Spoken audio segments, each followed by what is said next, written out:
Who is this man? The one who keeps showing up next to African presidents, even before elections are called. This is him with Kenya's President William Ruto. This is him also with Tanzania's President Samia Suluhu, multiple times actually. And again, that is also him. You are looking at him with Malawi's President Lazarus Chakwera. And again, with Mozambique's President Daniel Chapo. And of course, he's constantly photographed besides Zimbabwe's President Emmerson Mnangagwa. Look at him, multiple photos together. This guy is lucky. Man, I don't think there's an African president hand he has not, do we say shaken or shook? That is him there. And I saw a lot of people asking me to maybe take a look at this man. On X, you're saying, if this man shows up in your country, please. This is the beginning of chaos. But I said, let me take a look at him. Maybe he's a good man at the end of the day. Maybe people are just making assumptions about him, and we're about to find out. Let's start. His name is Wicknell Chivayo, a 42-year-old businessman from Zimbabwe. And this is the kind of guy whose life story sounds almost unbelievable. He's someone who has been in prison before, has been accused of corruption, has fought court cases, and somehow still ends up dining with presidents. He's not a politician. He doesn't hold any public office, but he keeps showing up next to heads of state, sometimes even before elections. And that is what has you guys talking. Many of you are asking, how did a man with no clear background in politics or diplomacy get this close to so many African presidents? Should people be worried, or is this just someone who's mastered the art of networking? Back to his story. His life story starts very small. He says he began as a wage clerk at a bus company back in 1997. No college degree, no special family name. And later he says he got into the black market forex business, trading foreign currency during Zimbabwe's economic crisis. And that is where things first went wrong. In 2004, he was convicted of fraud and sent to Chikurumbi maximum prison for 3 years after tricking a South African businessman in a money deal. He served his time, got out, and that is where his comeback begins. So, says after prison, he started a company called Intratrek Zimbabwe. And before long, he was winning big government contracts. The most famous one was the Gwanda Solar Project, a deal worth about 173 million US dollars to build a 100 megawatt solar plant. The government paid him more than $5 million upfront for early work, but years later, nothing was done. And that is when trouble started again. A Harare court found that his company did not actually deliver. And it also came out that he had paid the Zimbabwe Power Company's board chair, Stanley, 10,000 US dollars. Now, Stanley was later jailed for conflict of interest. And while that case made headlines, Chivayo denied it was a bribe. So he maintains this was just a personal transaction. I did not bribe the guy. Then years later, in a surprise twist, Zimbabwe's Supreme Court actually sided with this guy Chivayo, saying the contract had been unfairly cancelled and ordered the government to pay him around 22 million US dollars in damages. So, the man who was once facing fraud charges walked away legally cleared and richer than before. But again, the whole story did not stop there. His name kept coming up in new deals. We are talking about election materials, internet projects, medical equipment. And in 2024, South African investigators linked him to a company called Renform, which printed election materials for Zimbabwe's Electoral Commission. According to leaked financial reports, and guys, again, I want us just to take note, these are allegations that are still under investigation, Now, those leaked reports, they claim hundreds of millions of rand were transferred into accounts connected to him. He has completely denied these claims, calling them lies meant to destroy his name and damage his reputation. And then in 2025, another story broke. And this time, the story was about a 437 million US dollar cancer treatment contract his firm was allegedly involved in.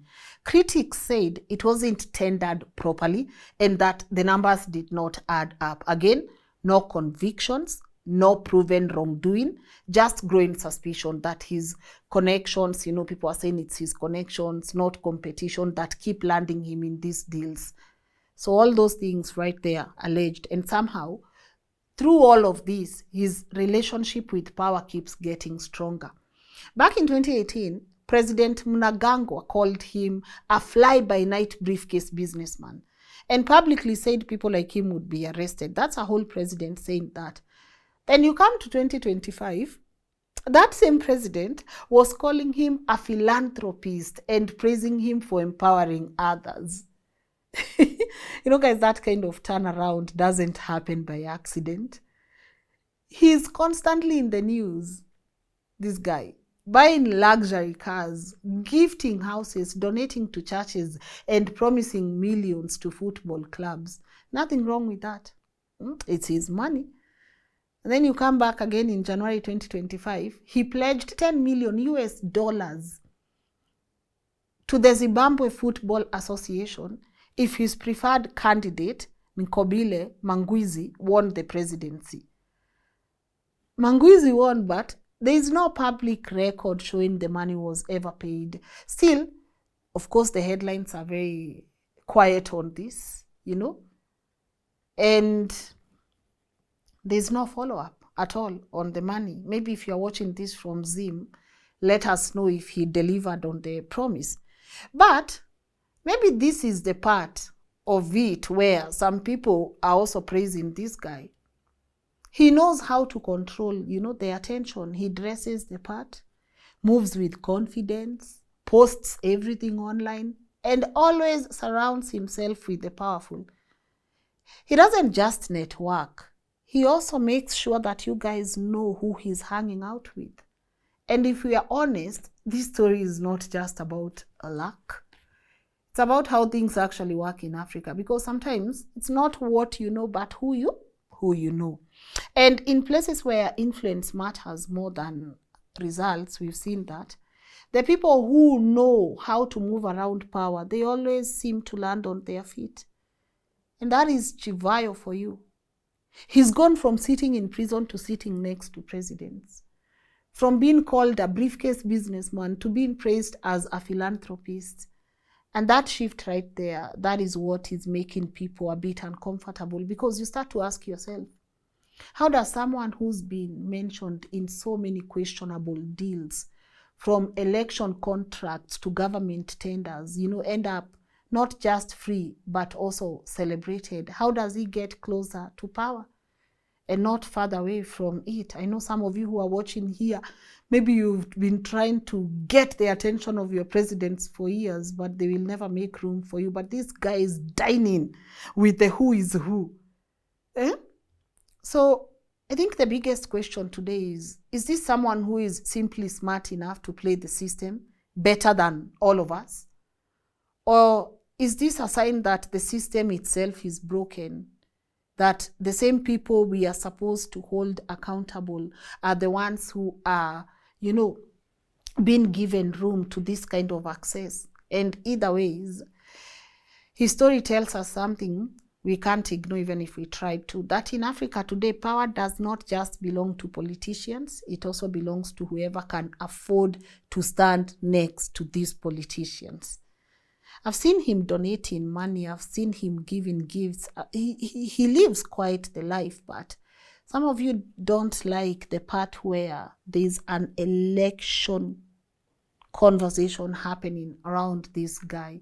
I've seen guys in Zim saying, you guys, you don't know this guy. Maybe tell us on the comment section, what have we missed, What have we missed? Because I get, yes, he has been said to do this and this, but nothing has been proven, in court. So I don't know, it's just so many assumptions, so many truths also as well. But I think he's kind of important to be hanging around presidents like that. Actually, all presidents, majority of our presidents know this guy. Hey, that's another level of being a celebrity or being famous. But let me know what your thoughts are. That's the much I could find about this guy. There are also a lot of articles online on who he is. So you can also maybe go and take a look at those articles as well. And most importantly, our friends, I know this show gets watched by people in Zimbabwe as well. Could you tell us more? We are interested in knowing who this guy is. Like, honestly, personally, I'm really interested. Chivayo, also in the comment section, you can also maybe tell us more about yourself. We would love to know more about you as well. And how easy is it to access these presidents? All right, so that was just me trying to answer a question that majority of you have been asking, and I hope we have done our best to answer. So if you know him or if you've interacted with him, let us also know on the comment section. And I just want to continue saying, guys, let's continue talking about what is happening in Sudan. Let's continue talking about what is happening in Tanzania, in Nigeria. I have a whole episode. I see Trump said something about Nigeria, and we're about to get into that. But guys, let me know exactly, not let me know, but continue advocating for the rights of every African man and woman globally.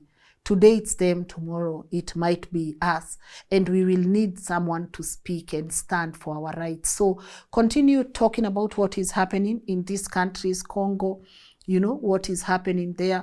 Continue following up what people like Traore are still doing.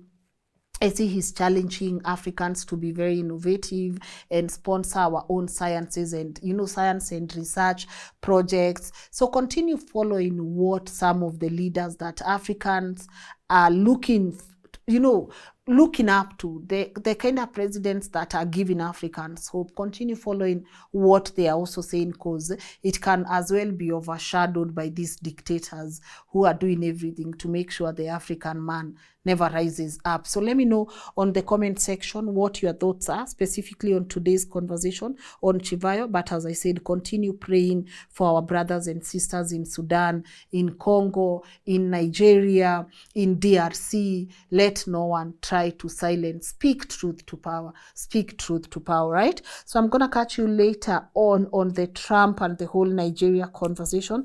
But I just want to say thank you for tuning in, and hopefully I see you in a couple of hours. Okay, bye.